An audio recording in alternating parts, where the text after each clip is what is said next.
And secrets in Halo 1 and Halo 2, so now it's time to continue on with our series as promised. I'm Dean Appill, today we'll be going over the Easter eggs and secrets of Halo 3.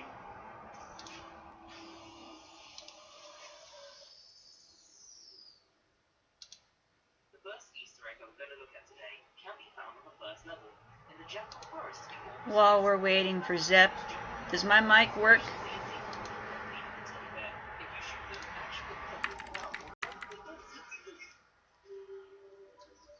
We'll be waiting. If you start a custom game on the level soundtrack, you should try to overload the map by placing down a lot of tripwires. So much of the game almost breaks. It's one of those areas that keep your hands on break. You should be able to get far outside the intended playable area. Unfortunately, not all of them will be disabled, and you will still die when you walk past the last textures.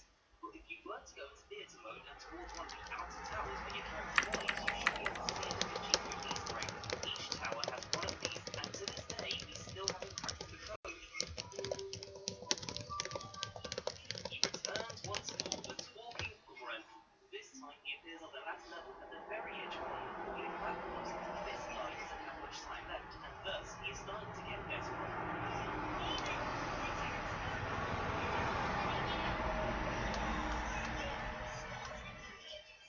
I wish you wouldn't watch your videos though, Merlin, when I'm trying to stream stuff. Okay, look. Because this is going to be a couple hours. And so it's not working right because you're using up bandwidth. Oh yeah, sorry. Thank you.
Can you all hear me at all? Perfect. Perfect.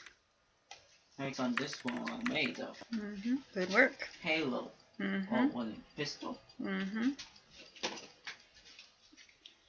Now you may continue. One more light. Now you may continue.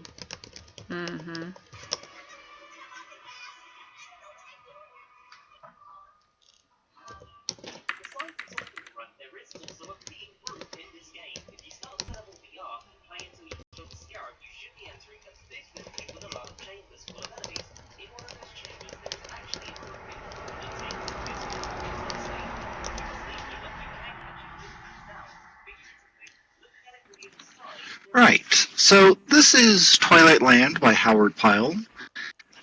This chapter is called Woman's Wit. Now, it does have one little bit of culturally insensitive sentence. Now, it's not that bad, but it is telling of the opinions of the time. There won't be any slurs or anything else, but it is a bit of cultural stereotyping. So, I'll go ahead and read and just wanted to let you guys be aware of that. Alright, now where did I put that? Woman's wit. When man's strength fails, woman's wit prevails. In the days when the great and wise King Solomon lived and ruled, evil spirits and demons were as plentiful in the world as wasps in the summer. So King Solomon, who was so wise and knew so many potent spells, that he had such a power over evil such as no man had ever before or seen since, set himself to work to put those enemies of mankind out of the way. Some he conjured into bottles and sank into the depths of the sea. Some he buried in the earth. Some he destroyed altogether. It's one bird's hair and candle flame.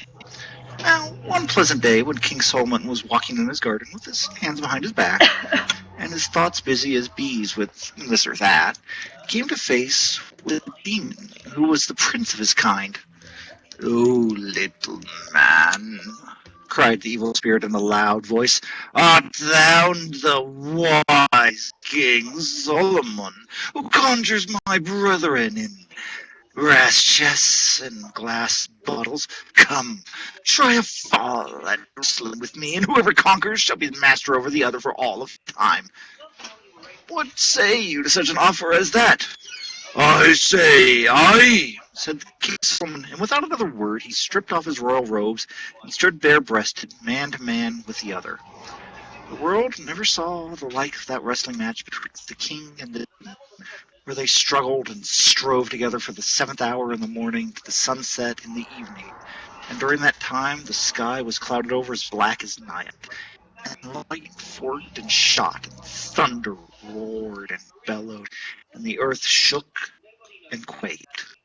But at last the king gave the enemy an undertwist and flung him down onto the earth so hard the apples fell from the trees. And even then, panting and straining, he held the evil one down, knee on the neck. Thereupon the sky presently cleared again, and all was as pleasant as a spring day.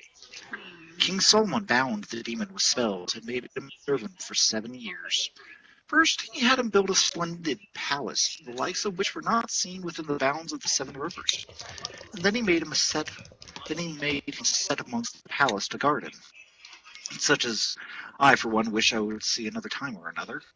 Then, when the demon had done all the king wished, the king conjured him into a bottle, corked it tightly, and set the royal seal on the stopper. Then he took the bottle 1,000 miles away into the wilderness, and when no man was looking, buried it in the ground. And this is the way the story begins.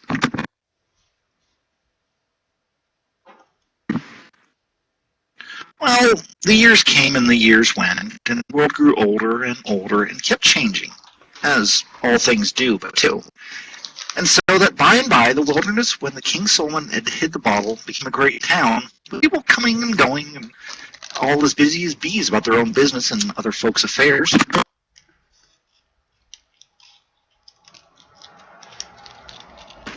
Among of these townspeople was a little tailor, who made clothes for many a worse man to wear, and who lived all alone in a little house with no one to darn his stockings for him and no one to meddle with his comings and goings, for he was a bachelor. The little tailor was a thrifty soul, and by hook and crook had laid into enough money to fill a small pot. Then he had bethinked himself he needed a place to hide it. So one night he took a spade and a lamp and went out into the garden to bury his money. He drove his spade into the ground and he struck something hard that rang under his foot. The sound is iron. "Hello," said he. "What have we have here?" And if he had known as much as you and I do, he would have filled in the earth and tramped it down, and had left that place for a broth of somebody else to burn his mouth with. As it was, he scraped away the soil, and then he found a box of adamant with a ring laid into the lid to lift it by. The tailor clutched the ring and bent his back, and up came the box with the damper sticking to it. He cleaned away the mold away, and there he saw written in red letters these words: "Open not." You may be sure that after reading those words, he was not long in breaking open the lid of the box with his spade. Inside the first box, he found a second. Upon it were the same words: "Open not." Within the second box, there was another. And within that, there was still another, until there were 7 all, and on each was written the same words: "Open not." On the 7th box was a roll of linen, and inside that bottle filled with nothing but blue smoke, and I had wished that bottle burned the tailor's fingers when he touched it. "Is this all?" said the little tailor, turning the bottle upside down and shaking it, and peeping in by the light of the lamp. "Well, since I've gone so far, I might as well open it, as I have already opened the 7 boxes. Thereupon he broke the seal that stopped. Out flew the cork, and out came the smoke, not all at once, but in a long thread that rose up as high as the stars, and spread until it hid their light. The tailor stared and goggled and gasped to see so much smoke in it coming out of such a little bottle. Then as he goggled and stared, the smoke began to gather together again, thicker and thicker and darker, until it was as black as ink. And out from where it was stepped out one... Excuse me, I just lost my place. Then out from it stepped one with eyes that shone with fire, and who had a countenance so terrible that the tailor's skin quivered and shriveled, and his tongue clove to the roof of his mouth at the sight of it. "Who art thou?" said the terrible being, in a voice that made the very marrow of the poor tailor's bones turn soft from tailor. "If you please, sir," said he, I'm only a little tailor." Evil being lifted up both hands and eyes. "How wonderful!" he cried. "That one little tailor can undo in a moment what took the wise King Solomon a whole day to accomplish, and in doing so he broke the sinews of his heart." Then, turning to the tailor, who stood trembling like a rabbit, "Hark thee," said he. "For 2,000 years I lay here in that bottle, and no one came nigh to aiding me. Thou hast liberated me, and thou shalt not go unrewarded. Every morning, on the 7th hour, I will come to thee, and I will perform for thee whatever task thou may command me. But there is one condition attached to the group, and woe be to thee if that condition is broken. If at any morning I shall come to thee, and thou hast no task for me to do, I shall wring thy neck as thou might wring the neck of a sparrow." Thereupon he was gone in an instant, leaving the little tailor half dead with terror. Now if it happened that the Prime Minister of the country had left an order with the tailor for a suit of clothes, so the next morning, when the demon came, the little man had set him upon the bench with his leg tucked under like a journeyman tailor. "I want," said he, "such and such a suit of clothing." "You shall have them," said the demon, and thereupon he began snipping into the air and cutting the most wonderful patterns of silks and satins out of nothing at all. The little tailor sat and gasped and stared. The demon began to drive the needle like a spark of fire, and the likes was never seen in all the 7 kingdoms, for the clothes seemed to make themselves. At last, at the end of a little while, the demon stood up and brushed his hands. "They are done," said he, and thereupon he instantly vanished. But the little tailor cared little for that, for upon the bench there was such a suit of clothes and silk and satin stuff, sewed with a thread of gold and silver and set with jewels, Okay, I'm making. Hello. as the eyes of man never saw before. And the tailor packed them up and marched them off with himself to the Prime Minister. The Prime Minister wore the clothes to court that very day, and before evening they were the talk of the town. All the world ran to the tailor and ordered clothes from him, and his fortune was made. Every day the demon created a new suit of clothing out of nothing at all, so that the tailor grew as rich as a Jew, and held his head up in the world. At this time, as time went along, he laid heavier and heavier tasks upon the demon's back and demanded of him more and more. All the while the demon kept his own counsel and never said a word. One morning the tailor sat in the shop window taking the world easy. He had little or nothing to do now. He heard a great hubbub and trouble, and when he looked down, he saw that it was the king's daughters passing by. It was the first time the tailor had seen her, and when he saw her, his heart stood within him, and then began fluttering like a little bird.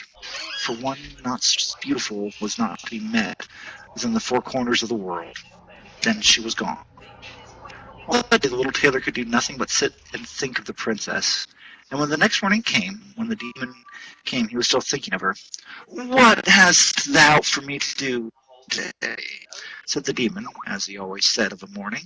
The little tailor was waiting for the question. I would like you," said he, to send to the king's palace to ask him to let me have his daughter for a wife." "Thou shalt have thy desire," said the demon. Thereupon he smote his hands together like a clap of thunder, and instantly the walls of the room clove asunder, and there came out 24 handsome youths, clad in cloth of gold and silver. After these 24 came another one, who was the chief of them all, and before whom, splendid as they were, the 24 paled like stars in daylight. "Go to the king's palace," said the demon to the one, "and deliver this message. The tailor of tailors, the master of masters, and one greater than a king, asks for his daughter to wife." "To hear, to obey," said the other, and bowed his forehead to the earth. Never was there such a hubbub in the town as when these 25 in their cloths of silver and gold rode through the streets to the king's palace. As they came near, the gates of the palace flew open before them. The king himself came out to meet them. The leader of the 25 leaped from his horses and kissed the ground before the king, and delivered his message. "The tailor of tailors, the master of masters, and the one greater than a king, ask for thy daughter to be wife." When the king heard what the messenger said, he thought and pondered for a long time. At last he said, "If he who sent you is the master of masters, and greater than a king, let him send me an asking gift such as no king could send." "It is as you desire," said the messenger, and thereupon the 25 rode away as they did come, followed by crowds of people. The next morning when the demon came, the tailor was ready and waiting for him. "What hast thou for me to do today?" said the evil one. I want," said the tailor, "a gift to send to the king, such as no other king could send him." "Thou shalt have thy desire," said the demon. Thereupon he smote his hands together and summoned not 25 men, but 50 youths, all clad in clothes more splendid than all the others. All 50 up coal-black horses, and saddles of silver and housings of silk and velvet embroidered with gold. In the midst of all the 75 there rode a youth in cloth of silver and covered in pearls. In his hands he bore something wrapped in a white napkin, and that was the present for the king, such as no other king could give. So said the demon, "Take it to the royal palace, and tell his majesty it is from the tailor of tailors, and the one greater than a king. To hear is to obey," said the young man, and they all rode away. When they came to the palace, the gates flew open before them. The king came out to meet them. The young man who bore the present dismounted and prostrated him in in the dust, and when the king bade him to arise, he unwrapped a napkin and gave to the king a goblet made out of one single ruby and filled to the brim with pieces of gold. Oh, the cup was of such a kind that whenever it was emptied of money, it instantly became full again. The tailor of tailors, the master of masters, one greater than a king, sends your majesty this goblet and bids me, his ambassador, to ask you for your daughter, said the young man. When the king saw what had sent him, he was filled with amazement. Surely, said he to himself, there can be no end to the power of one who can give such a gift as this. Then the master, tell your master that he shall have my daughter for a wife, if he will go over yonder, but such as no king, no man ever saw, and no king ever lived in before. It shall be done, said the young man. Then they all rode away, as the others had done the day before. The next morning, when the demon appeared, the tailors were for him. Build me, said he, such and such a palace in such and such a place. And the demon said, It shall be done. He smote his hands together, and instantly there came a cloud of mist that covered and hid the spot where the palace was to be built. Out from the clouds there came such a banging and hammering and clattering as the people of the town never heard before. Then when evening had come up, the cloud arose, and there, where the king had pointed out, stood a splendid palace as white as snow, with roofs and domes of gold and silver. And the king stood looking and wondering at this sight, and there came 500 young men riding, and one in the midst, all of whom wore a golden crown on his head, and upon his body a long robe stiff with diamonds and pearls. We came, said he, from the tailor of tailors, and the master of masters, and one greater than a king, to ask you to have your daughter for a wife. Tell him to come, cried the king in admiration, for the princess is his. But the next morning, when the demon came and found the tailor dancing and shouting for joy, the princess is mine, he cried, so make me ready for her. It shall be done, said the demon. Thereupon he began to make the tailor ready for his wedding. He brought him to a marble bath of water, and then he washed away all that was coarse and ugly, and from which the little man came forth beautiful as the sun. Then the demon clad him in the finest linen, and covered him with cloths such as even the finest emperor of India had never worn. Then he smote his hands together, and the walls of the tailor shop opened, as it had done twice before. And there came forth 40 slaves, clad in crimson, bearing bowls full of money in their hands. After them came 2 leading horses as white as snow, the saddle of gold, and stuffed with diamonds and rubies and emeralds and sapphires. After came a bodyguard of 20 warriors clad in gold armor. Then the tailor mounted his horse and rode away into the king's palace. And as he rode away, the slaves scattered the money amongst the crowd, who scrambled for it and cheered the tailor to the skies. That night the princess and the tailor were married, and all the town was lit with bonfires and fireworks. The two rode away in the midst of a great crowd of noble courtiers to the palace which the demon had built for the tailor. And as the princess gazed upon him, she never thought she had never beheld someone so noble and handsome as a man as her husband. So she and the tailor were in the happiest couple in the world. But the next morning, the demon appeared as he had appeared ever since the tailor had let him out of the bottle. Only now he grinned till his teeth shone and his face turned black. What hast thou for me to do? Said he. In the words, the tailor's heart began to quake, for he remembered what could happen to him when he could find the demon no more work, that his neck was to be wrung. And now he began to see all he could ask for in the world. Yes, what was there to ask for in the world now? I have nothing more for you, said he to the demon. You have done all that a man can ask. You may go now. Go, cried the demon. I shall not go until I have done all that I have to do. Give me work, or I shall wring your neck. And his fingers began to tremble and twitch. Then the tailor began to see what a net he had Then the tailor began to see what a net he had fallen. He began to tremble like one in an ague. He turned his eyes up and down, for he did not know where to look for aid. Suddenly, as he looked out a window, a thought struck him. Maybe, thought he, I could give the demon such tasks that even he could not do it. Yes, yes, he cried. I have thought of something for you to do. Make me out yonder in front of my palace a lake of water a mile long and a mile wide. Let it lined throughout with white marble and filled with water as clear as crystal. It shall be done, said the demon. And as he spoke, he spat into the air, and instantly a thick fog arose from the earth and hid everything from sight. Then presently from the midst of the fog there came a great noise of chirping, chipping and hammering, digging and delving, of rushing and gurgling. All day the noises in the fog continued, and then at sunset the one ceased and the others cleared away. The poor tailor looked out the window, and when he saw what he saw, his teeth chattered in his head. There was a lake, a mile long and a mile broad, lined within with white marble and filled with water as clear as crystal, and he knew the demon would come the next morning for another task to do.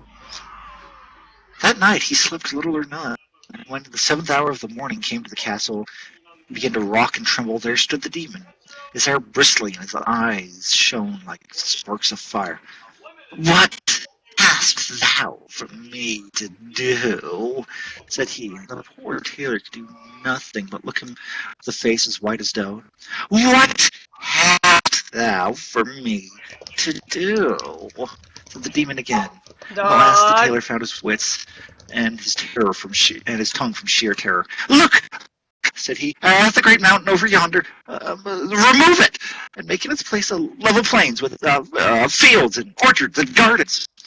As he thought to himself when spoken, surely the demon couldn't even do that.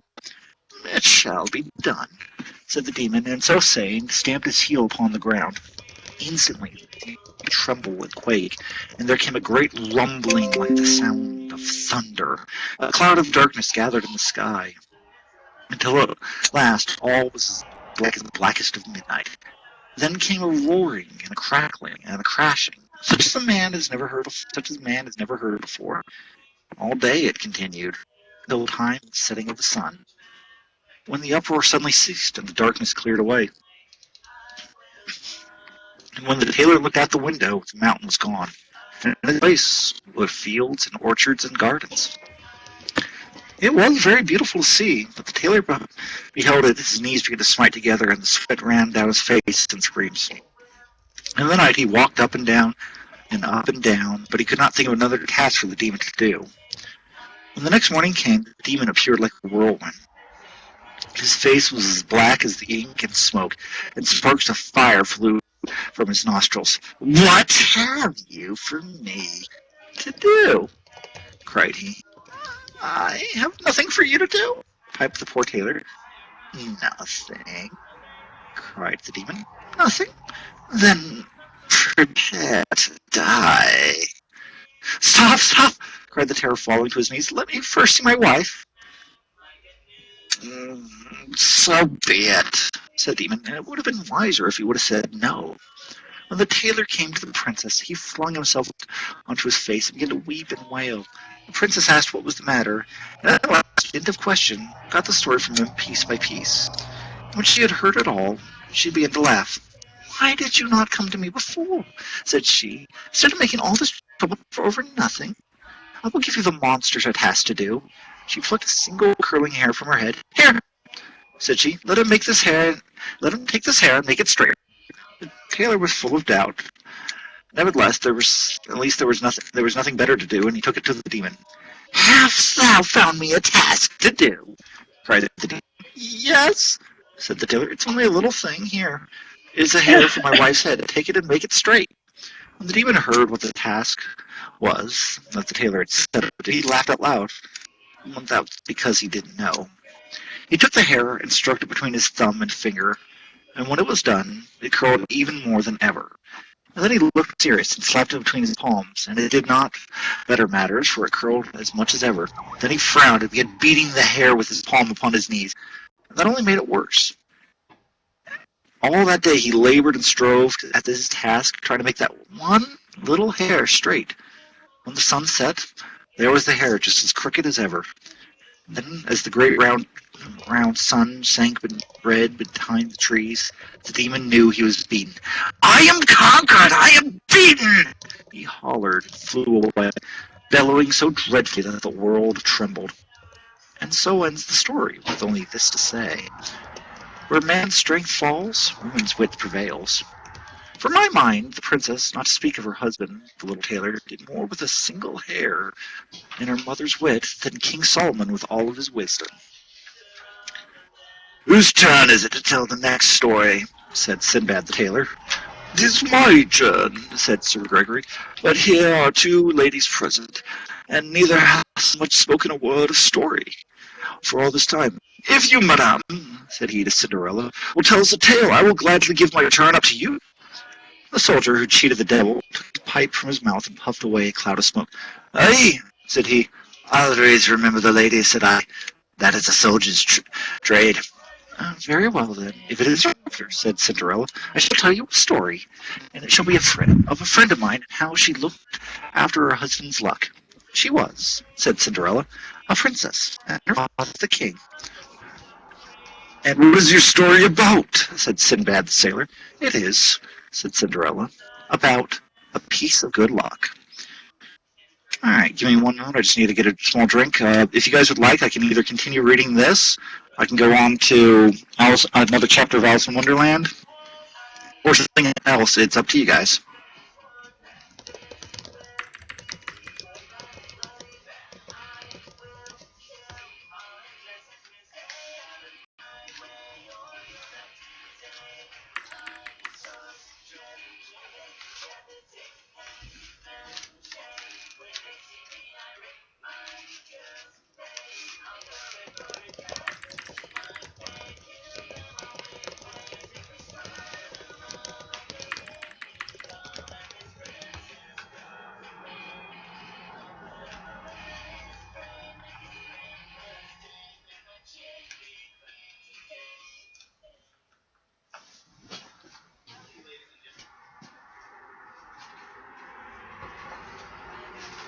Well, so far everyone was saying it doesn't matter, and Zay was saying Alice Morgan, so I'll go ahead and read Alice in Wonderland. This will be Chapter 2. That's not the right book. Chapter 2, she had just eaten and drinking the thing that said, "Eat me and drink me," to make her bigger and smaller. So give me 1 moment, let me just go over this, and then we'll go ahead and start reading.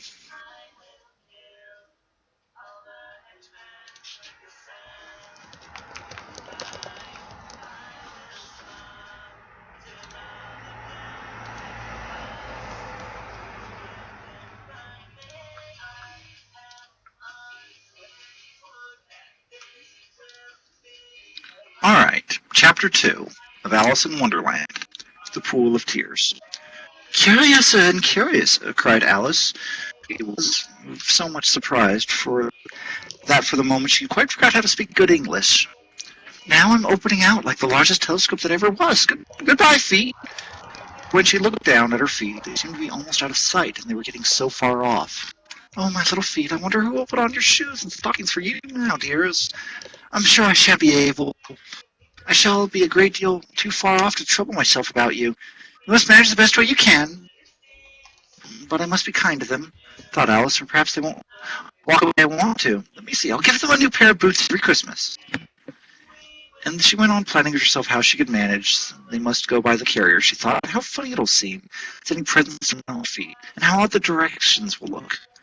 "Alice Rightfoot, Esquire, Hearthrug, near the fender, with Alice's love." I just need to move this window. Give me 1 second.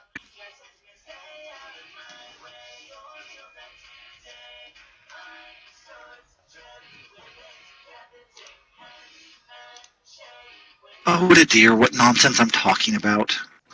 Just then her head struck against the roof of the hall. In fact, she was now more than 9 feet high, and she at once looked up the little golden key and hurried off to the garden floor. Poor Alice! It was so much as she could do, lying on one side, to look out through the garden with one eye, but to get through was even more hopeless than ever. She sat down and began to cry herself again. You ought to be ashamed of yourself, said Alice. A great girl like you, she might as well say this, to go on crying this way. Stop this moment, I tell you. But she went on all the same, shedding gallons of tears until there was a large pool all around her, about 4 inches deep, reaching halfway down the hall. After a time, she heard a little pandering of feet in the distance, and she hastily dried her eyes to see what was coming. It was the Red Rabbit returning, splendidly dressed with a pair of white kid gloves on one hand and a large fan in the other. He came trotting along in such a great hurry, muttering to himself as he came, "Oh, the Duchess! Oh, she won't be savage! Oh, won't she be savage if I kept her waiting?" Alice was so desperate that she was ready to ask help from anyone. So when the rabbit came nearer, she began in a loud, low, timid voice, "Could you please stop?" The rabbit startled violently, dropping the white kid gloves in the fan, and then scurried away into the darkness as he heard as hard as he could go.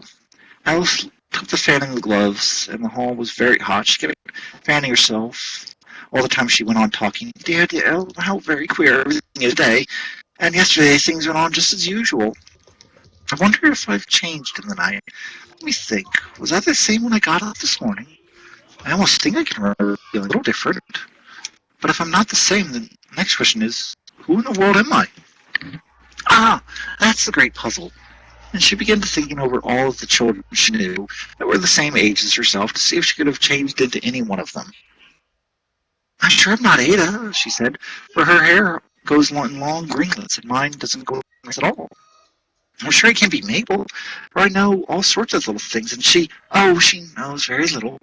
Besides, she's she, and I'm I.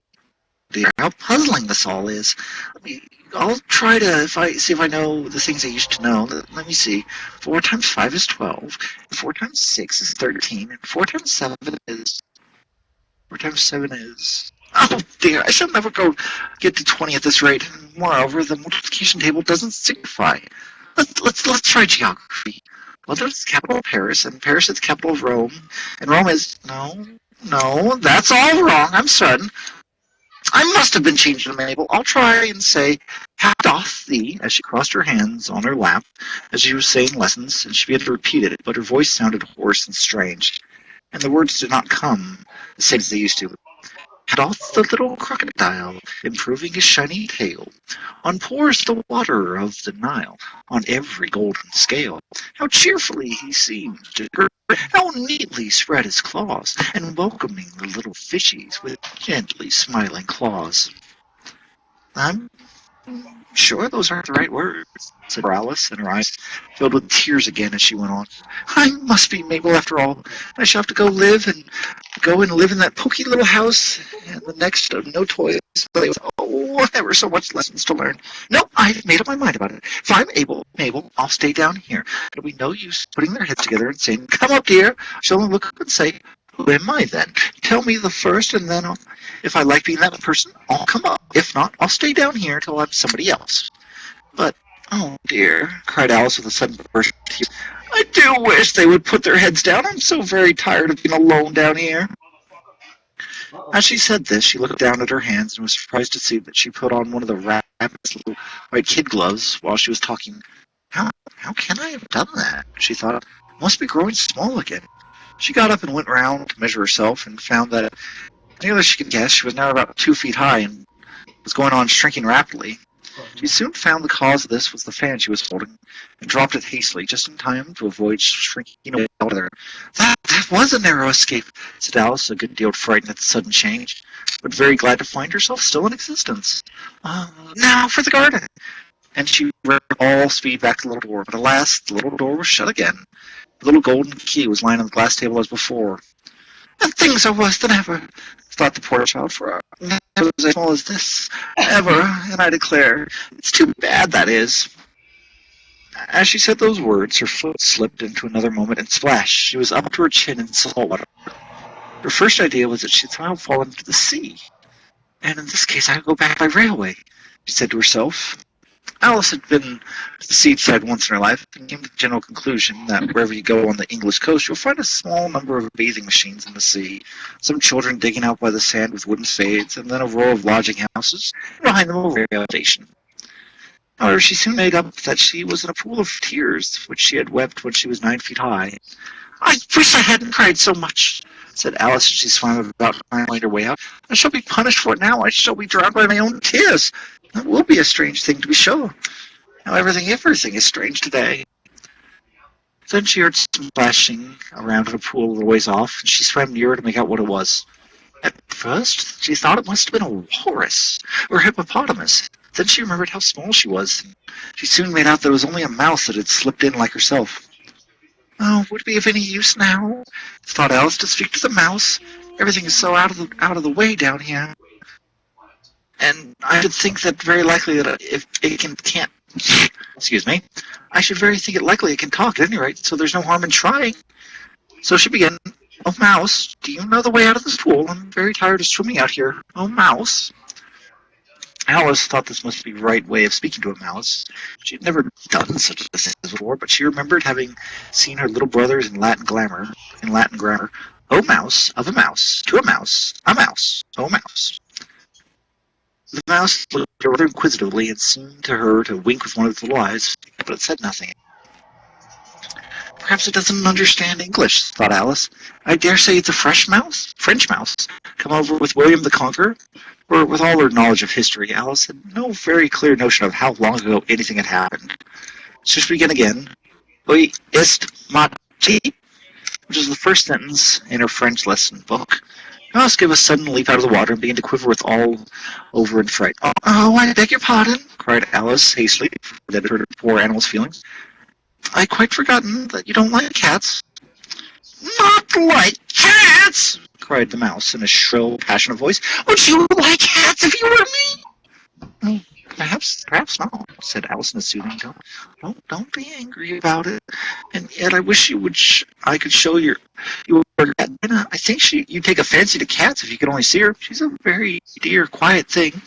Alice went on, half to herself as she swam lazily in the pool, and she sits purring nicely by the fire, licking her paws and washing her face. And she's such a nice, soft thing to nurse. And she's such a capital one for catching mice. Oh, I beg your pardon, cried Alice again, for this time the mouse must be bursting all over her. She felt certain it would be really offended. We won't talk about her anymore if you'd rather not. We, indeed, cried the mouse, who was trembling down from the end of the tail. And if I would talk on such a subject, our family always hated cats. Nasty, low, vulgar thing. Don't let me hear the name again. I won't indeed, said Alice in a great hurry to change the conversation. But are you fond of dogs? The mouse did not answer, so Alice went on eagerly. There's such a nice little dog near our house that I would like to show you. A little bright-eyed terrier. With long curly black hair. It'll fetch things up when you throw them, and it'll sit up and beg for dinner. And all sorts of things. I can't remember half of them. And it belonged to a farmer, and he said it's so useful. It's worth £100. He says it kills all the rats and... Oh dear, cried Alice in a fearful tone. I'm afraid I've offended you again. For the mouse was swimming away from her as hard as it could, making quite a commotion in the pool as it went. She cried again softly after it. Mouse, dear, please do come back. We won't talk about cats or dogs either if you don't like them. When the mouse heard this, it turned around and swam slowly back to her. Its face was quite pale, with passion, Alice thought, in a low, trembling voice. Let us go to shore, and I'll tell you my history, and you'll understand why I hate dogs and cats. It was high time to go, for the pool was getting quite crowded with birds and animals falling into it. There was a duck and a dodo, a lory and an eaglet, and several other curious creatures. Alice stood away, and the whole party swam to shore. I'm going to read one chapter of this, and then I'll stop for this day, okay? Chapter 3. A caucus race and a long tail. I just lost the book. They were indeed a queer-looking party that had assembled on the bank, with birds dragging feathers and animals with their fur clinging close to them, all dripping wet, cross and miserable. The first question, of course, was how to get dry again. They had a consultation about this, and after a few minutes, it seemed quite natural to Alice to find herself talking familiarly with them, as if she had known them all her life. Indeed, she had quite a long argument with the lawyer, but at last turned sulky and would only say, I am older than you, and must know better. And this Alice would not allow without positively knowing how old it was, and as the lorry positively refused to tell its age, there was no more to be said.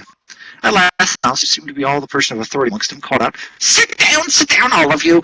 You listen to me. I'll make you dry soon enough. And then they all sat down at once in a large ring, and the mouse in the middle. Alice kept her eyes furiously fixed, for she felt it would soon catch a bad cold if it did not get dry very soon. Said the mouse with an important air. Are you all ready? This is the nice I know. Silence all around, if you please. William the Conqueror, whose cause was favored by the Pope, was soon submitted to by the English, who wanted its leaders, who had been of late accustomed to the obstination of conquest, Edwin and Morcar, the Earls of Mercia and Northumberland. Said the lorry with a shiver. I beg your pardon, said the mouse, frowning. Did you speak? Not I, said the lorry hastily. I thought you did, said the mouse.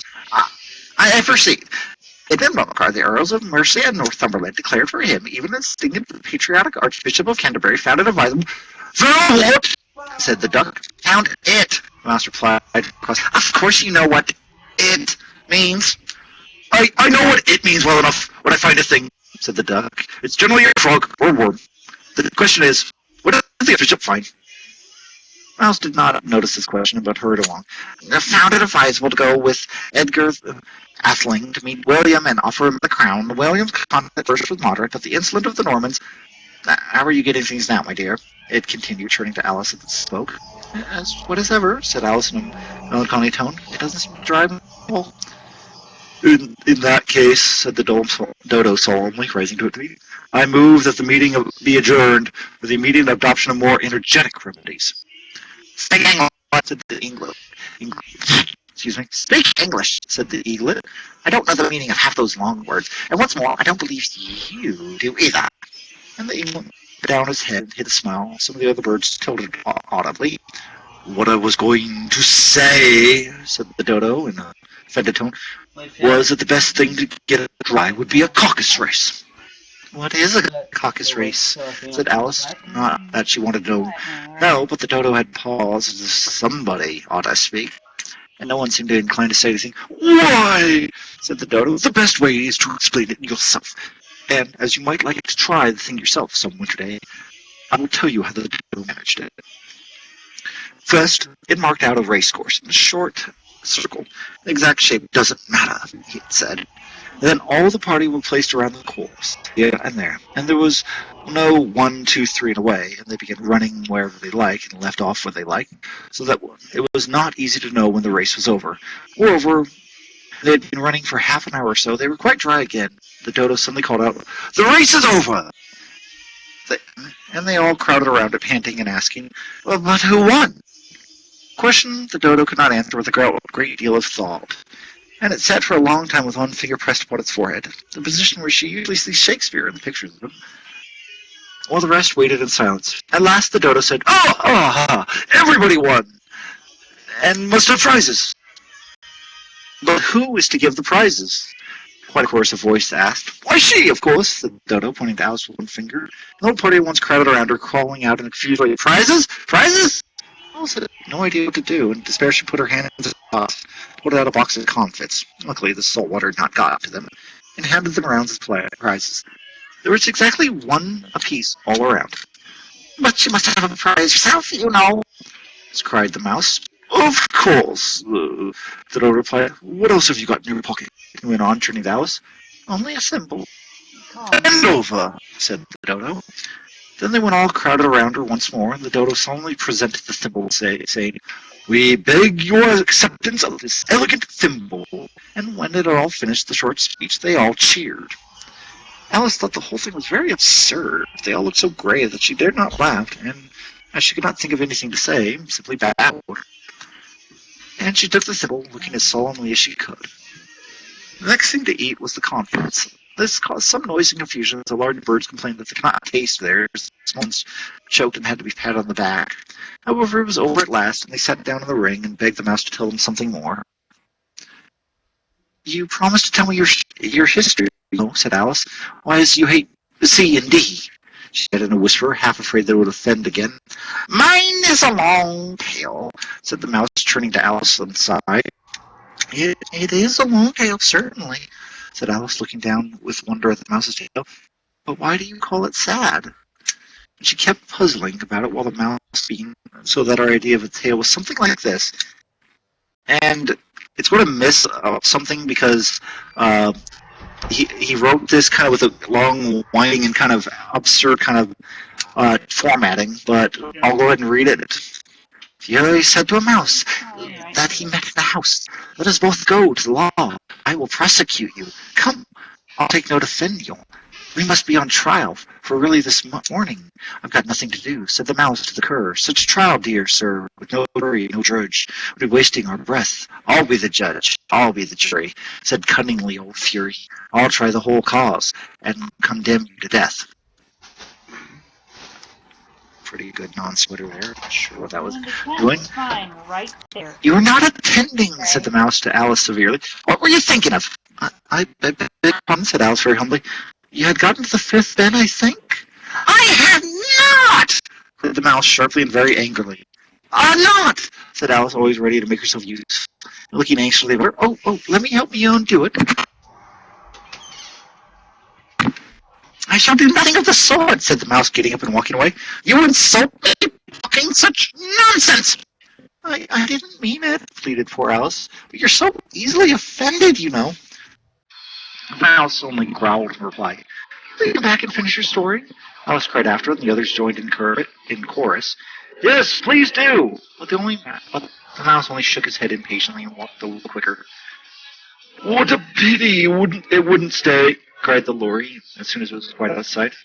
And an old crab took the opportunity of saying to her daughter, "My dear, let it be a lesson to you never to lose your temper." "Hold your tongue, Ma," said the young crab a little sharply. "You're enough to try the patience of an oyster." "I wish our dinner was here." I do," said Alice aloud, addressing nobody in particular. "She'd soon fetch it back." Who the darn Dina, if I might venture to ask the question?" said the Lory. Alice replied eagerly. She was always ready to talk about her pet. "Dina's a cat.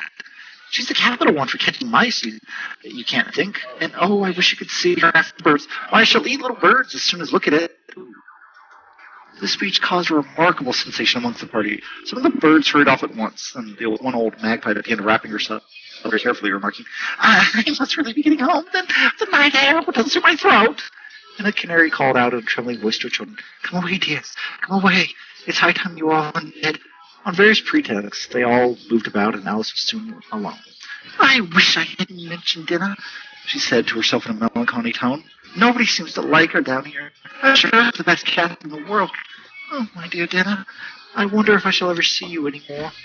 And here poor Alice began to cry again, for she felt very lonely, low-spirited.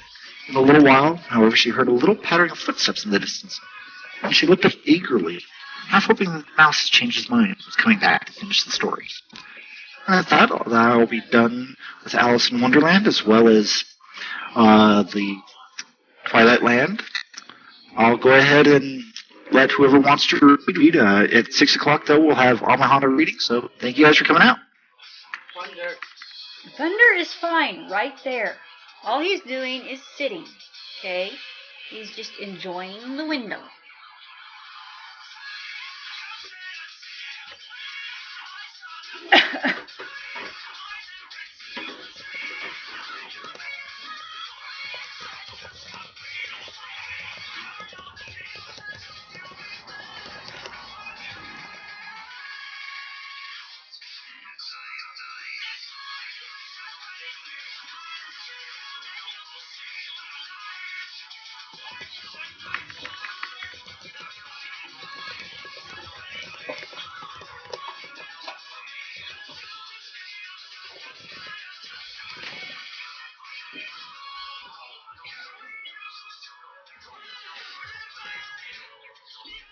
Okay, now you need to turn that off because I'll need quiet.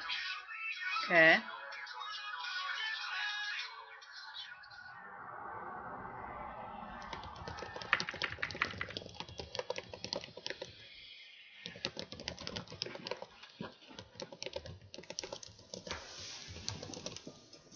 Okay, Merlin. I have to get the headphone. Okay. Where are the headphones over there?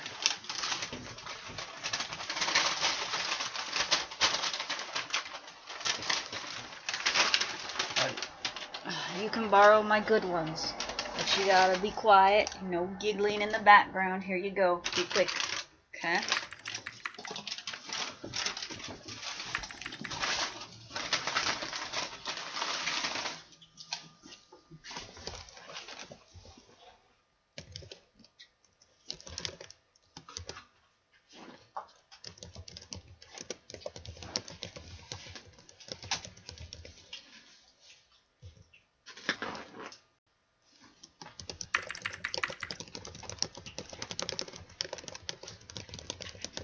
Alright.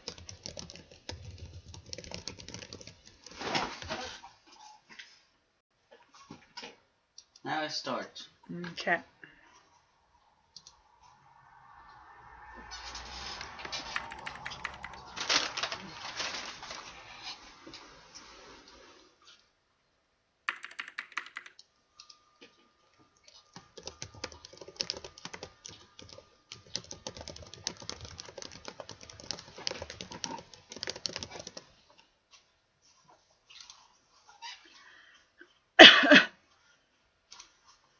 Alright, well, one of these days I'll find some sound effects to pump up the local phone book then, just because. But not today.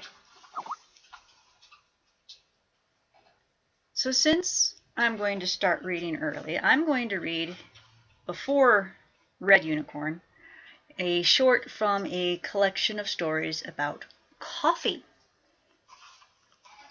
Because, you know, I'm always about the coffee. So this particular one is called The Perfect Book, written by Ken Liu. It starts with a quotation. Every book is a quotation. Ralph Waldo Emerson. I'd like something beautiful, set in a warm place, the young woman said, a hint of melancholy in her voice. Sun-dappled waves okay? The barista asked. She nodded. And friendship, but no romance. Happy ending or sad? Surprise me. The barista held out his hand. She handed over her reader, a little plastic slate as light as a few sheets of paper stapled together.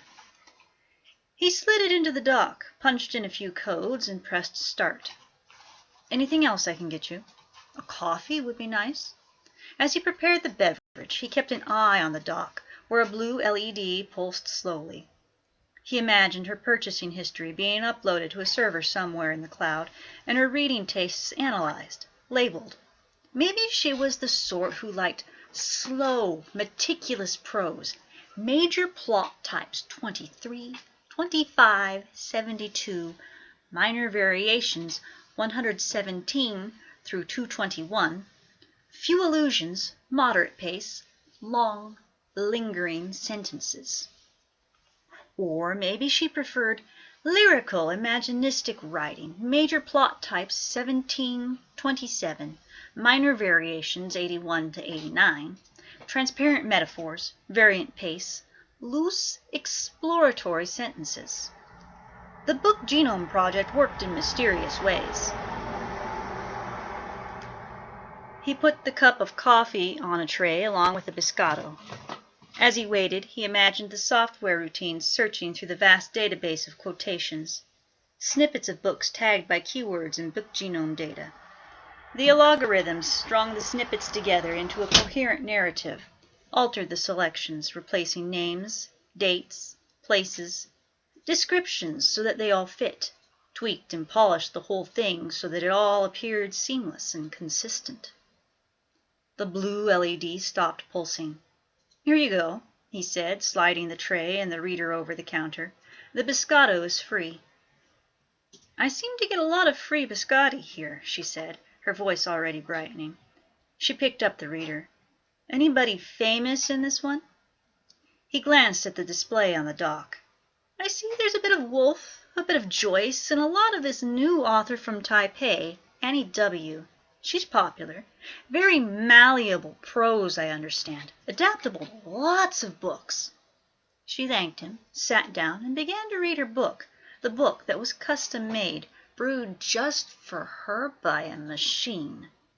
It was unlike any other book in the world. It was perfect.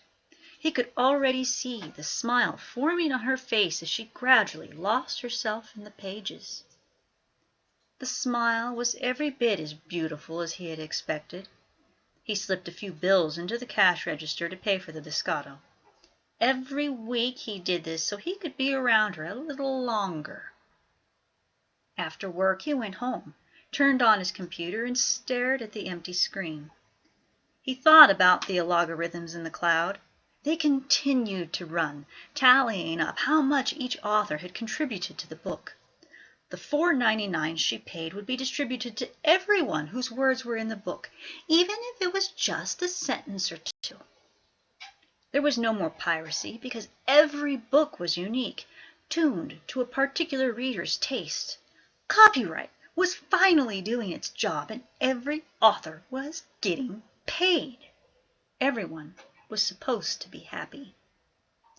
He knew he was late to his night school class where they taught him how to write for the logarithms, how to generate snippets with the most popular book genome metadata, how to craft his prose so that the sentences would be easy to modify by the computer, the words easy to stitch together with the words of others. But he didn't care. He continued to stare at the screen. He wanted to tell a whole story, not to write snippets. He wanted it to be read from start to finish. He didn't care if he would be paid. She handed him the reader. He nodded, then frowned as he looked at the dock. "I have to take this into the back," he said. "The one out here is broken." A few minutes later he came back out. He returned her reader along with a bowl of soup and a sandwich. "Sorry for the inconvenience," he said. "This is our apology." "It's no big deal. You didn't make me wait that long." "We insist." She laughed and thanked him. "Anybody famous in here?" "No, not this time." She sat down to eat and read. He paid for the food and stared at her intently. He hoped that the lunch would delay her longer than usual. She frowned as she read. His heart grew heavy. Her frown deepened into an expression of anger. He clenched his fists. She flipped through the pages quickly with her thumb. His heart quickened. She sighed, got up, and put the reader away, a bit reluctantly. He went up to her. "Everything all right? How was the book?" She thought about it for a bit. "It's not like any other book I've ordered." He waited. "It's not perfect. It's downright infuriating in some places. But—" his heart hovered. "There are passages that are just wonderful, original, like nothing I've read before. It's got a mind of its own, like a person, like someone I'd like to meet." His heart leapt. "I wrote it," he said. "I wrote it for you."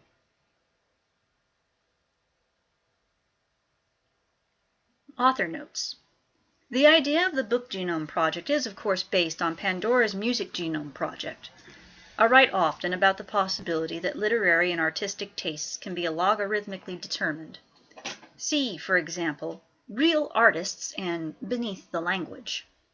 I've long believed that all creativity is derivative in an act of remixing. Still, at a certain level, I sympathize with the protagonist of the story. I suspect all writers share this sentiment to some degree, even if they believe that originality is overvalued and overstated. The belief seems to me essential to doing any creative work, just as a belief in free will seems essential to living, even if one subscribes to a strong dose of determinism. Author bio.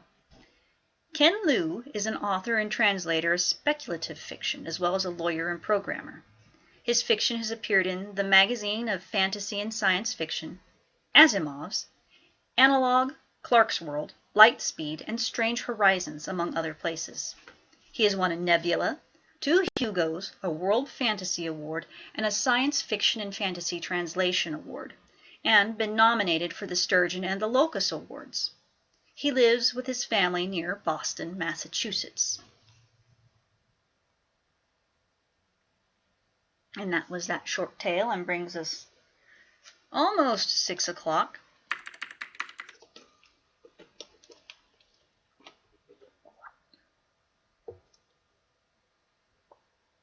I'll be reading more of those shorts because I figured that everybody would like them. Yes, it does.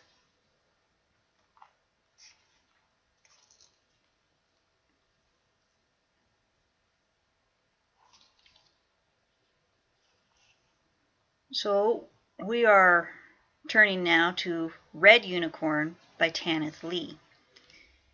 And looks like we are getting ready to start Chapter 3. By this point in time, Tanith has gotten home and discovered Warbex has beat her there and already ingratiated himself with her mother, who has made her just as irritating as she was afraid of. And she had found out that the captain of the guard had been in love with her mother the whole time and had never said anything. So Chapter 3.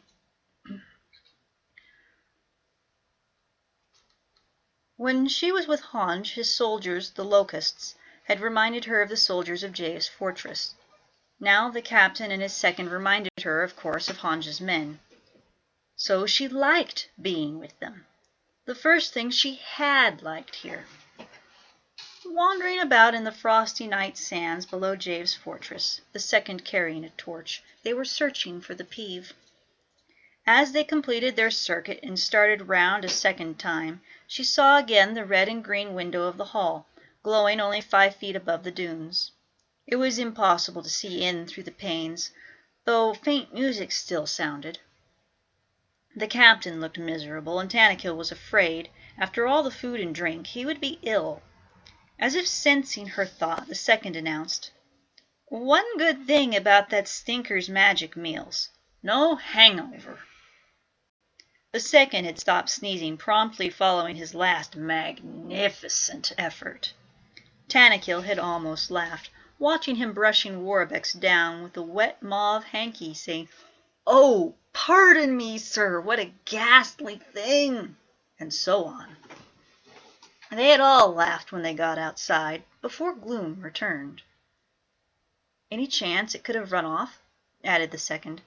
"I mean, it's a peeve."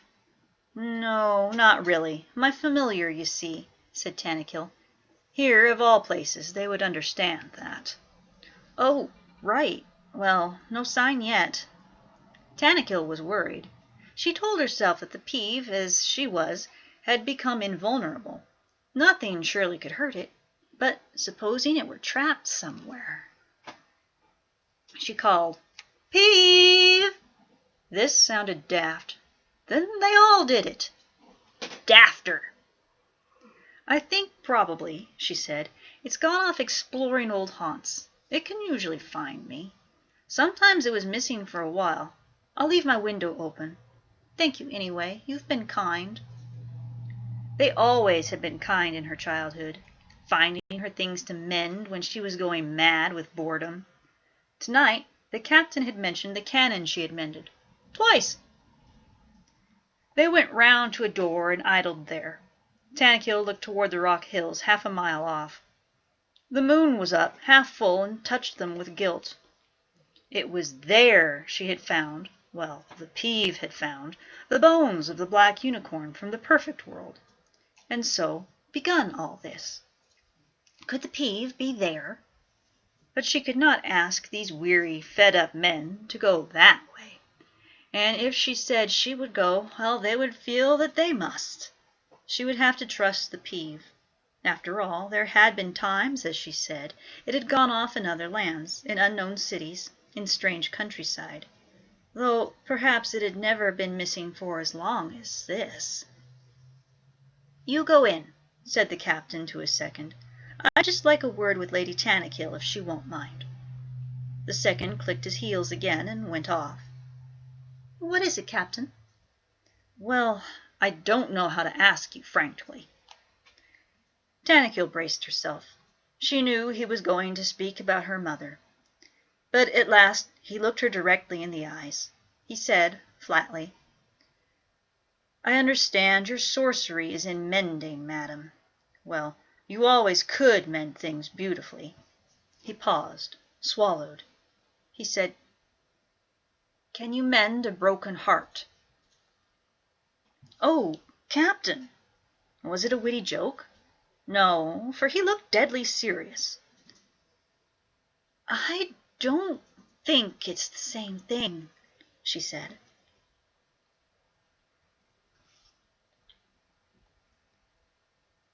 The old stinker. He, too, meant Warbeck's. "Said you mended some chap's broken arm." Hunch. "That was a bone, though. I know the heart doesn't actually break, madam. Just feels as if it has. In bits. I don't know where I am.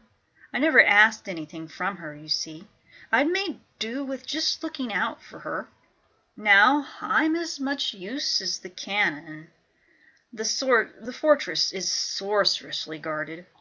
If a friend approaches, up goes a pink firework, and a red one for an enemy. Then the demons get ready, or so he says."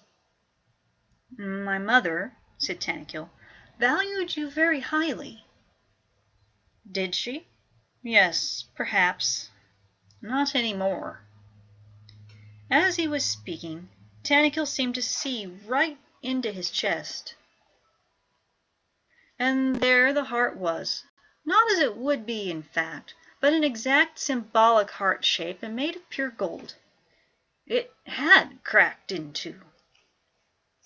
She thought maybe sympathetic magic might help after all. And the old challenge, why not? She said to him, "Well, I'll try." She put her hand flat on the captain's chest, where in her imagination she could see the broken golden heart. She visualized the heart coming together, sealing tight. In a moment it was done. Now the heart had only one honorable scar. Some pain it seemed you had to suffer, but this pain, it would only wear him out. It would be no use. She said in her mind to the healed heart, "Be free, be whole, be ready for another." And then she stepped back. The captain blinked in the moonlight. "The god," he said. Then he smiled. He looked younger. "Like a ton of weight lifting off of me. You are good, aren't you? What a girl, madam. Yes, Jave's a fine woman. Good luck to her, but plenty more fish in the sea."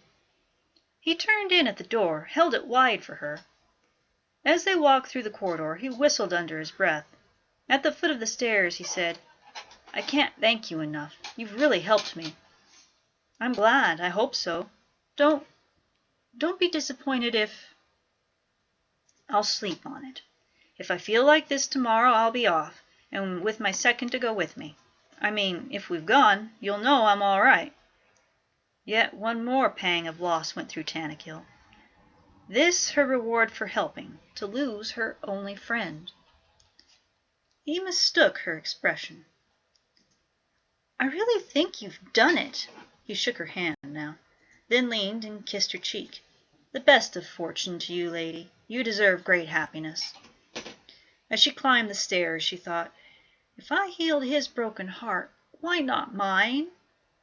But she knew then she wanted the pain. It was all she had left of Honge. About an hour before sunrise, the peeve came in through her opened window. She woke as it plopped down hard on her stomach. "Where have you been?" Said the peeve. It looked extremely sheepish, actually embarrassed. What had it done? But she fell asleep again, with its sandy-smelling, snoring fur under her chin. And in the morning, going up to the battlements, Tanith found no one. while from the turret where the captain had lived everything was gone. He had left her a note, or left everyone a note. It was scratched into the wall. It read, "Plenty more fish in the sea for me." Chapter 4. So she kept the pain. It was all she had of him. And she thought of him every morning, almost, for 5 or 10, sometimes 20 or 30 minutes, and then she tried to put him out of her mind for the rest of the day. How dull yet irritating the days were, too. Like the time here before she had run away. Jave shut up in the sorcerium, or dawdling through the fortress with Warbecks. Shouts of laughter, bangs of random magic, apples changing into lemons, lemons changing to mice, an ostrich running through the corridors bleating, a rainbow that dropped down colors that stained everything for a whole afternoon. Like before, worse than before. While the peeve was definitely up to something. Most nights it was absent from sunset until sunrise, or longer. During the day it went missing too. It gave off, rather than its usual air of busyness, a sly, furtive secrecy. She had not said to it, "Where do you go? What do you do?" She thought it was out exploring, yet this odd human guiltiness hung round it. It was shifty. And on the other hand, it was always appearing and trying to cheer her up, distract her, feed her. Somehow it constantly rustled up or stole bits of bread, cheese, squashy fruits. Probably these were leftovers from the dinners or breakfasts the magician and sorceress shared. Tanith, to please the peeve, tended to eat what it brought in preference to the elaborate dishes left by the demons outside the guest room door. She had persuaded the demons not to come in at all, ever. In the first couple of days after the captain and his second had gone away, Tanith had roamed about the fortress. She had seen the empty basement kitchen, already thick with blown-in sand and spider webs. Neither Jave nor Warbecks nor the demons needed to employ anything as ordinary as a kitchen.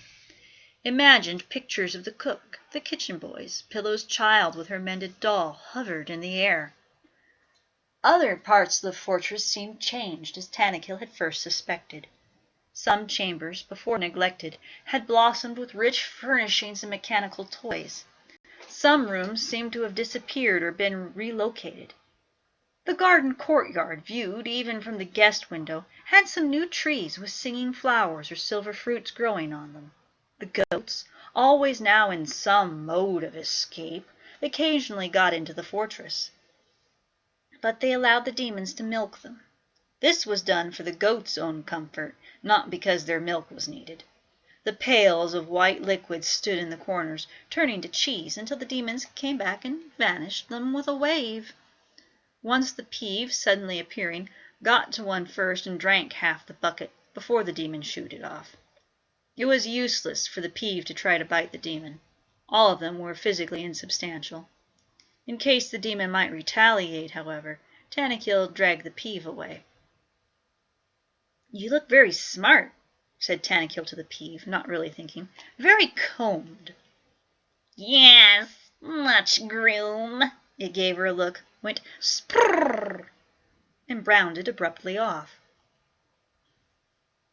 Only later did it occur to her the peeve had seemed to think that it had just made some sort of mistake, as if to be groomed was an error. At dinner it reappeared as it normally did, never, incredibly, seeming interested at all in the tray of delicacies at the door, bringing Tanith today one very beautiful green fig. "Thank you, that is nice. Sweet." She ate it, and the peeve sat on the floor, now and then turning round, twiddling its tail. "If you want to go out again, please go ahead." "Out? Just in." "Yes, but you don't seem settled." The peeve jumped up on the bed, turned a somersault, ran up a curtain, fell down another curtain, and gained the window embrasure. "Big moon," said the peeve. "Yes, it's full moon tonight." "Just must said the Peeve, and scrambled over the edge, rummaging off across the roofs again. She thought, did it ever know a full moon was coming before? It had always seemed keen on the moon, but surprised by the moon. Maybe it had learned the moon's phases. In a small stable court, the camel was well cared for, fed and watered, even exercised by demons. Tanith did not like this, but she realized she had neglected the camel. It really was going to be no use lying on her bed or walking up and down corridors thinking of Hanj all day. It had been supposed to be 5 minutes for Hanj. As for Jave, since the feast, Tanith had met her. That had to be the term. Met. No more arranged gatherings. She would simply come on Jave and Warbeck's, always together, in some room or passage, as when chasing the bleeding ostrich, for example, with screams of adolescent mirth. They made her feel very old. She noticed that they now wore simple, spell-stained garments. Jave's hair was again a mess, and once, just once, Tanith was sure she saw a mouse tangled up in the mane of Warbeck's. Another time she discovered them having a sumptuous picnic on a staircase, with all the carvings flying round them. The wooden vultures were catching bits of meat that Warbeck's threw for them on the wing. "Oh, Tanith, do come and have some—" "No thanks. I'm just going to my room for, something. Anything." But they did not look sad when she left them there. She was quite superfluous. On one occasion, too, she came upon her glamorous old nurse. She was dressed up in cloth of gold, with high-heeled slippers, and 2 pet rats with pearl necklets. The Peeve, luckily, was elsewhere. "How have you been?" "Lovely, dear. And who are you?" Fearing that the old woman's memory had failed her after all, Tanith explained who she was. "Oh, that, Tanith," said the nurse cuttingly.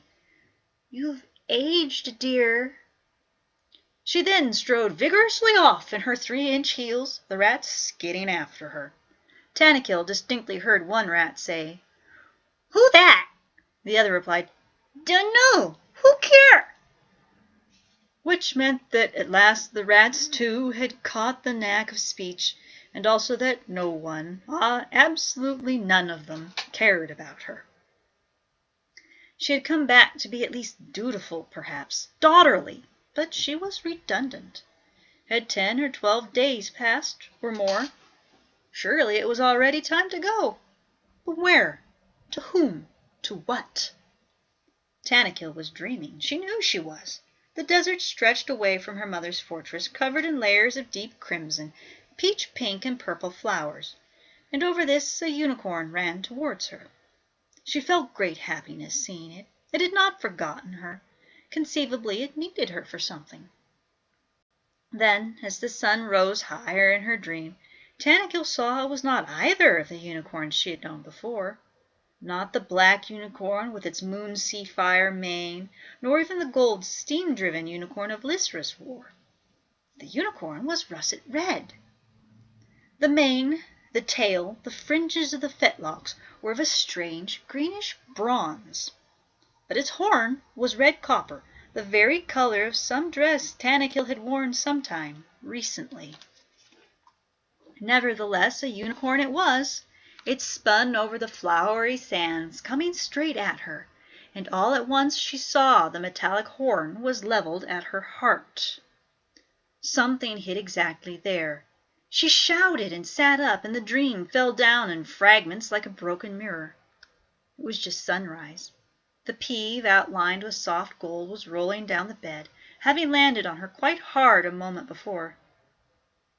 "Don't do that!" "Sorry." "It's all right. Just don't. Though I'm glad you woke me." The Peeve righted itself and washed rapidly, shook itself. It lifted its front paw. Its topaz eyes were huge. "Found something." "What?" Tanith felt slow. Her mind was already racing. "Want to show." In this way it had come to her, bringing the moonlight bone of the first unicorn. She said, before she could think, "From the rock hills, the arch like the unicorn gate. Do you mean from there?" The Peeve's eyes bulged. "Whoop! Is that a yes?" "Come see," said the Peeve. Then it blinked and looked down. "No, me tell first." Enthralled, tingling with excitement and hope, she leaned forward. "Tell me, then." "Was playing, then she. We play good, then hunt, and then I go rock and play there with she." "Wait," said Tanith. "She? Who?" She sounded like the nurse's rat. The Peeve began to search carefully, virtuously, for a flea. It turned round, tumbled over, raised a back leg, snorted. "Who is she?" impatiently said Tanith. She was only puzzled, and yet within her the sudden hope flame dying. "Name Adma. Have name, not speak. From rocks. Nice, sweet." "Adma?" "Nice." Tanith, bemused, sat back, but she was cold inside, and heavy. It was as if part of her had turned to stone. The Peeve raised its head. It stared at Tanith, fierce, defiant, human. "Mine," said the Peeve. "My girl." After Tanith had washed and dressed and put on her boots, and drunk some of the tea left by the door, and after the Peeve had upset a bowl of raisin and nut porridge, and washed and dressed in that, they went to meet the Peeve's girl. Tanith's heart, and she could visualize it, was like lead, but she tried to seem bright and pleased. The Peeve, no fool, now said little. There was a way over the roofs, and Tanith and the Peeve climbed out and around. After a while Tanith grasped they had come up, over gullies and slopes and flat bits, to the eave of the library. The Peeve led her through the dry canal between the roofs where red flowers grew, past the old cistern. "Is it your original nest?" Tanith asked politely. "Yes, good nest." They had to jump to the tiny space with the large drop below. There was no one in the kitchen yard down there, no one hanging out washing, and no soldiers scanned them, nervous or drunk, from the battlements. "Thank you, Merlin." "Excuse you, Merlin." That's not me. It's just, Go on. It's for. Oh, you're scooting things around the floor. Okay. The ancient raven's nest was all gone. They went by the place. Then the Peeve said, "Go ahead, me. Tell her you coming." "Oh, yes, of course." He, foolish to continue saying it, he rattled away down the channel. After a minute she heard him squeak, then his most soprano call. He used her name. "Tanith." Had the Peeve ever called her by name before? And she was to go in alone. He was waiting there with his friend, his mate. Under the dark overhang she came to the Peeve nest. It was expectedly full of things, cushions, brushes, meat bones, jewelry stolen, presumably, from Jave or the old women. It had the familiar smell of musky fur and warmth. Bolt upright sat the Peeve, and, just behind him, another Peeve, who must be Adma. She was smaller, her pelt a little more blonde. One of the wild Peeves that lived normally by the rock hills, she did not, he said, speak. Both her paws were down, but her ears were up, and her tail was very, very bushy. Either she was anxious or angry. Her eyes were the roundest, most brilliant jewels in the nest. Tanith looked at the female Peeve. Did she understand human speech? Had the Peeve taught her? Would she want to be talked to as Tanith talked to the Peeve, or in a more animal way? Definitely not Uchi Coochie Coo. "Hello," said Tanith. She added lamely, Your nest is very nice. Adma's tail got bigger, then smoothed off. Her eyes seemed to soften. She made a soft, cautious chirrup. The Peeve said proudly, She says you smell all right. Oh, thank you. Tanith, gazing about uneasily, noticed bits of a familiar rug ripped up and wedged in among the cushion, stuffing, and garnets. She decided not to mention this. But now what? May I stroke you? Asked Tanith the female Peeve. Adma? This could be quite the wrong approach. But the Peeve chattered to Adma. Adma spoke back in Peeve talk. Says proper sniff first. You mean, do I, or does she? Peeve said, Give hand. So Tanith kneeled and held out her hand. Now she would be bitten. Adma snuffed her with a firm, wet nose, licked her, considered, and then gave a squeak. Stroke! Stroke! Enthused the Peeve generously. Tanith stroked Adma, who was marvelously silky. When Adma had had enough, she turned her back and puttered off deeper into the nest. Go feed Adma now, said the Peeve. He indicated the tufts of porridge stuck on his coat. Glad met. Yes, it was. Thanks. She's pretty. But the Peeve was waddling off over the picked bones and the shreds of Jave's magic carpet. Dimly down the channel, Tanith saw and heard them, the two Peeves, mutually grooming. The best visitor never outstays her welcome. Before she went back to the guest suite, Tanith looked over and looked in at her own old bedroom. The shutters were off, and the chamber quite vacant, nothing in it at all, not even the sorcerer's talking portrait of her mother. She could just see the lion's head in the bathing alcove.